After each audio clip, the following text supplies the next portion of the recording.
Alors petite vidéo concernant l'installation de Slick 2D et la configuration de l'Eclipse pour pouvoir l'utiliser.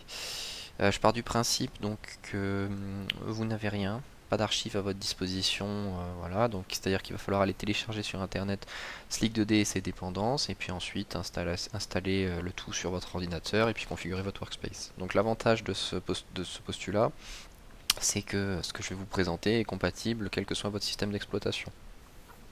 Alors on est parti, donc première chose à faire, on va aller télécharger Slick 2D. Pour ça, on fait une recherche dans Google de Slick 2D. On choisit le bon lien, c'est-à-dire celui qui contient Ninja Cave, Ninja Cave étant la société qui a construit cette librairie. On arrive sur un site qui est relativement ancien et mal fait, hein, mais bon, pas de souci, c'est simplement que Slick 2D est une vieille librairie, donc bon, voilà, pas de problème, on clique sur Download. Ce qui va avoir pour conséquence, alors je l'avais déjà fait, donc je vais supprimer ce que j'avais. Donc de télécharger une archive zip, voilà, qui pèse 12,1 mégas. Et une fois que vous avez fait ça, vous allez également chercher tout en bas LWJGL. Donc LWJGL, c'est pour Lightweight Java Games Library. C'est une dépendance de Slick, c'est-à-dire c'est une autre librairie dont Slick a besoin pour fonctionner.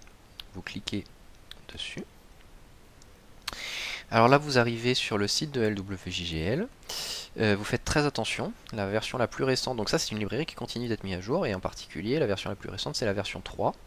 Sauf que comme je vous le disais, Slick 2D est beaucoup plus ancien, ce qui veut dire que il est basé sur une version antérieure de LWGL, à savoir la version 2. Donc vous descendez tout en bas de cette page, et vous tombez sur Looking for LWGL 2, vous cliquez sur le website, et là on va dans Download, et on récupère LWJGL 2.9.3, qui est la dernière version compatible avec Slick. Vous acceptez, vous téléchargez.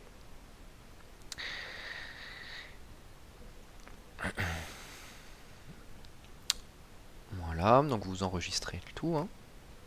Et vous vous retrouverez maintenant avec deux archives. Donc là, je vais aller dans mon dossier téléchargement.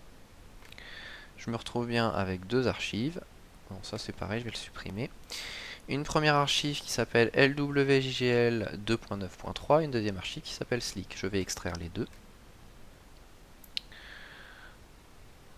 Voilà.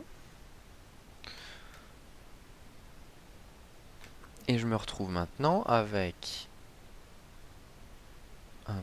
Bon, alors c'est pas forcément comme ça qu'il faut faire, on va s'y prendre autrement. On va annuler. Donc on va revenir en arrière sur ce que j'avais fait. Alors attendez. Je vais supprimer tout sauf mes deux archives. Tac. Là l'idée c'est que c'est un petit peu le bordel, donc je vais simplement faire en sorte que ça se télécharge dans un dossier qui s'appelle Slick. Donc ici je fais extraire ici parce qu'il avait l'air de créer dans un bon dossier. Par contre ici je vais faire extraire vers et puis je vais faire un Slick slash. Voilà. Je me retrouve donc avec un dossier LWJGL où il y a des choses et un dossier Slick où il y a d'autres choses. Bon. Alors si on regarde le contenu de ce truc là, bon, en fait on va pas se prendre la tête, hein. Ok. Une fois qu'on a tout ça, je vais prendre ces deux dossiers et je vais les stocker en fait quelque part sur mon ordinateur. Donc vous, ce sera probablement dans un dossier court, hein, mais dans un dossier en fait où tout se passera bien, c'est-à-dire où vous n'aurez aucune raison d'aller supprimer des fichiers. Donc moi, je me suis créé un répertoire dev Java. Alors vous voyez, j'ai des choses, hein, mais bon, on va pas trop. Je vais faire un deuxième Slick. Je vais appeler ça Slick 2. Je vais supprimer ce fichier là qui ne me sert à rien. Et donc dans ce dossier Slick 2, je vais coller mes deux dossiers que je viens d'extraire. D'accord? Donc ces deux dossiers-là sont l'extraction des deux fichiers zip que j'ai récupérés sur Internet. Bon. Une fois que j'ai fait ça, j'ai fini de rapatrier sur mon PC l'ensemble des éléments qui me permettent de faire tourner Slick. Je suis donc maintenant capable de lancer Eclipse, ce que vous faites. Et donc au lancement d'Eclipse, vous choisissez votre workspace habituel, ou si vous le souhaitez, vous en créez un nouveau, il n'y a pas de problème particulier. La prochaine étape maintenant, ça va être de configurer le workspace dans lequel je souhaite travailler avec Slick, afin qu'il puisse créer des projets Slick. Donc on le laisse s'ouvrir. Ok, je me retrouve alors dans un workspace qui est lequel? Je ne sais pas. J'ai l'impression que j'ai un nouveau workspace. Bon, très bien. Dans ce workspace, en toute logique, je ne devrais rien avoir. Donc la prochaine étape, c'est annoncer à ce workspace que Slick existe et puis préciser les différents endroits où il va trouver les informations dont il a besoin. Je vais donc dans Windows Préférences, je vais dans Java, je vais dans Build Path et je vais dans User Library.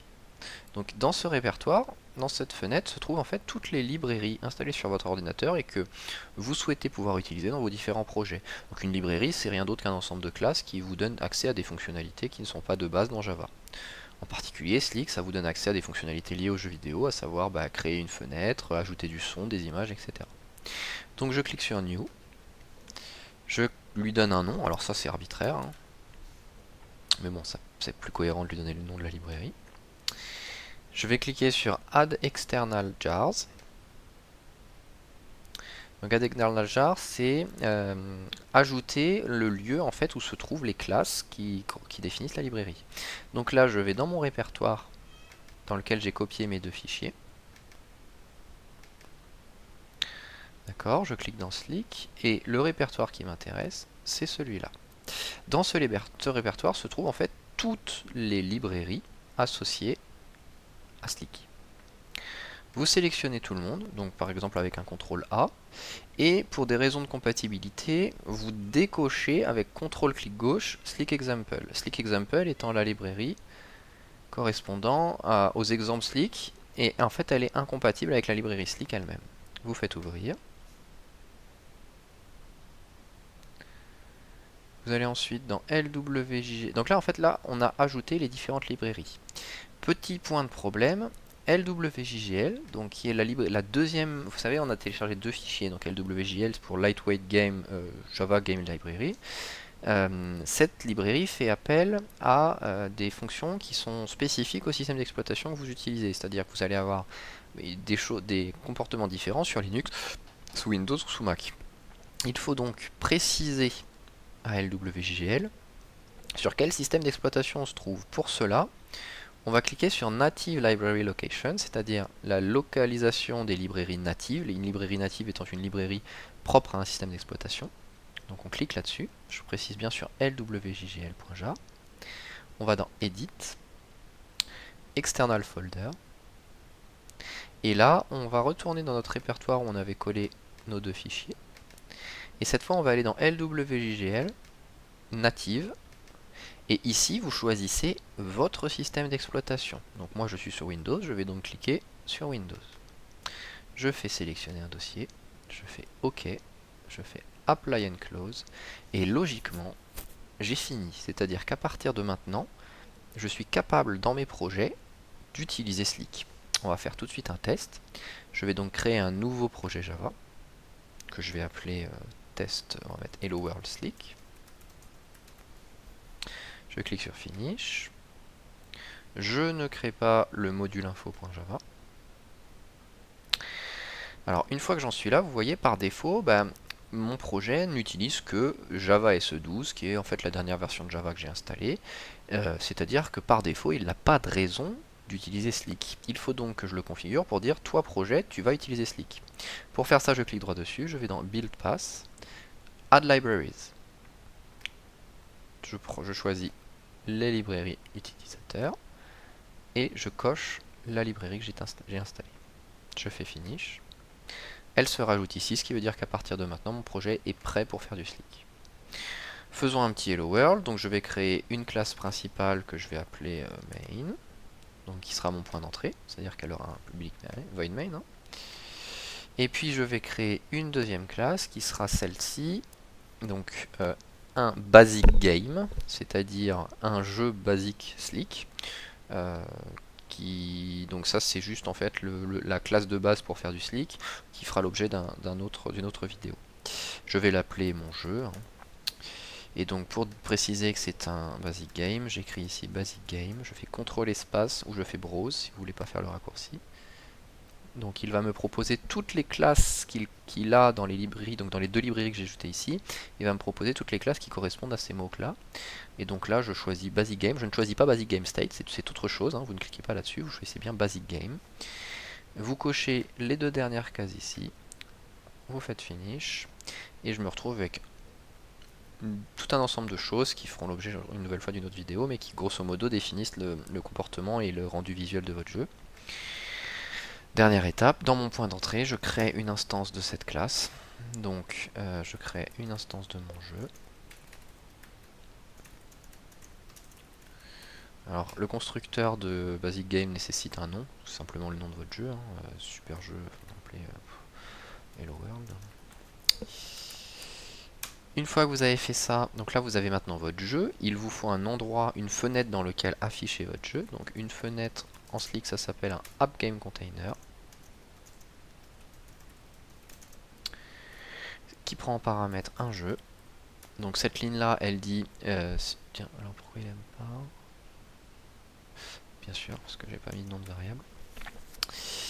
Donc ce App Game Container prend en paramètre un jeu. Donc grosso modo, App Game Container c'est la fenêtre et le jeu c'est le jeu que je vais mettre dans la fenêtre. Et chose qu'on n'a pas encore vue, pour que cette fonction constructeur fonctionne, il a besoin de lever une exception. Donc il faut absolument que vous fassiez add throws. Donc ça on laisse de côté pour l'instant, mais faites-le. Et une fois qu'on a fait ça, on dit à la fenêtre de se démarrer.